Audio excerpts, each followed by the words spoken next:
शुक्रवार व्रत कथा। एक विशाल नगर था। व्यवसाय की दृष्टि से तो वो नगर बहुत अच्छा था। दूर दूर से वहां लोग काम की तलाश में आते थे। इस नगर की सबसे बड़ी बुराई ये थी कि यहाँ निवास करने वाले ज्यादातर लोग बुरे कर्मों में संलिप्त रहते थे। जुआ खेलना, शराब का सेवन, गंदी भाषा का प्रयोग इस शहर में अत्यधिक मात्रा में होता था। इसी नगर में मनोज और शीला नामक दंपत्ति रहा करते थे। दोनों ही अपना ज्यादातर समय प्रभु भजन में व्यतीत करते थे। मनोज पूरी ईमानदारी से कार्य करता था। शीला कुशल तरीके से घर संभालती थी। उनको जानने वाले लोग भी उनके व्यवहार की सराहना करते थे। देखते देखते समय ने करवट ली। कुछ दिनों बाद इनकी गृहस्थी को किसी की नजर लग गई और मनोज की संगत बिगड़ गई। उसे जल्द से जल्द धनी बनने का भूत सवार हो गया। करोड़पति बनने की तीव्र आकांक्षा ने उसे जुए का आदी बना दिया। इस गंदी आदत के कारण उसकी आर्थिक स्थिति कमजोर होती चली गई। शीला को ये सब देखकर बहुत दुख हुआ, लेकिन उसने अपने आप को संभालते हुए ईश्वर की पूजा अर्चना जारी रखी। एक दिन की बात है। उसके घर में किसी ने दरवाजा खटखटाया। उसने दरवाजा खोला तो सामने मांझी खड़ी थी। उसके मुखमंडल पर अलौकिक तेज था। उसको देखते ही शीला के मन को एक असीम शांति मिली। शीला उस मांझी को पूरे आदर सत्कार के साथ घर के अंदर ले आई। घर की आर्थिक स्थिति बहुत ज्यादा खराब होने के कारण बैठाने के लिए कुछ नहीं था। आत शीला ने सकुचाकर एक फटी हुई चादर बिछाई और उसी पर उनको बिठाया। मांझी बोली, क्यों शीला, मुझे पहचाना नहीं?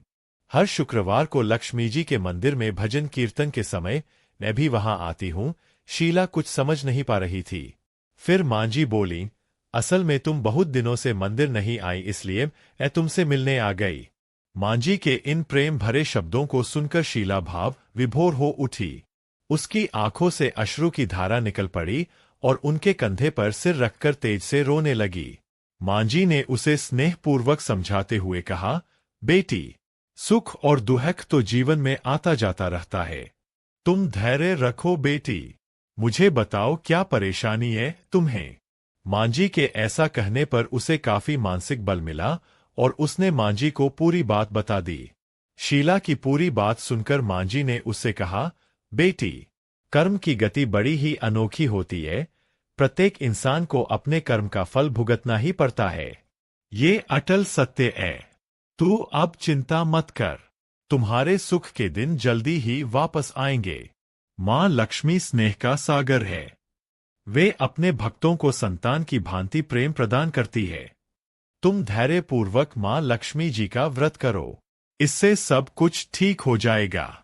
मां लक्ष्मी जी का व्रत करने की बात से शीला का चेहरा खिल उठा। उसने पूछा, मां, लक्ष्मी जी का व्रत कैसे किया जाता है? कृपया मुझे इसके बारे में विस्तार से बताइए। मैं यह व्रत अवश्य करूंगी। मांझी ने कहा, बेटी, ये व्रत बहुत ही सरल। इसे वैभवलक्ष्मी व्रत या वरलक्ष्मी व्रत भी कहा जाता है।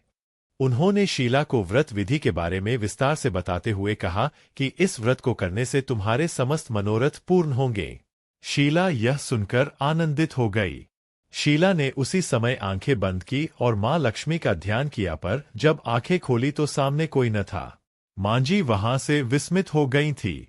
शीला को तत्काल यह समझते देर न लगी कि मांझी और कोई नहीं अपितु साक्षात लक्ष्मी मां ही थीं। मांझी के जाने के बाद शीला ने 21 शुक्रवार तक पूरी भक्ति भाव से वैभवलक्ष्मी का व्रत किया। 21वें शुक्रवार को मांझी द्वारा बताई गई विधि के अनुसार शीला ने व्रत का उद्यापन किया और मां से प्रार्थना करते हुए कहा, हे वैभवलक्ष्मी मां, मेरी विनती स्वीकार करो। मेरे सारे कष्ट हर लो। हम सबका कल्याण करो। व्रत के प्रभाव से धीरे धीरे शीला का पति सुधरने लगा। उसने सारी बुरी आदतों को त्याग दिया। अब वो पहले की तरह ईमानदारी से अपने काम पर लग गया। इस तरह मां लक्ष्मी की कृपा से शीला और मनोज का घर फिर से संपन्नता और समृद्धि से भर गया।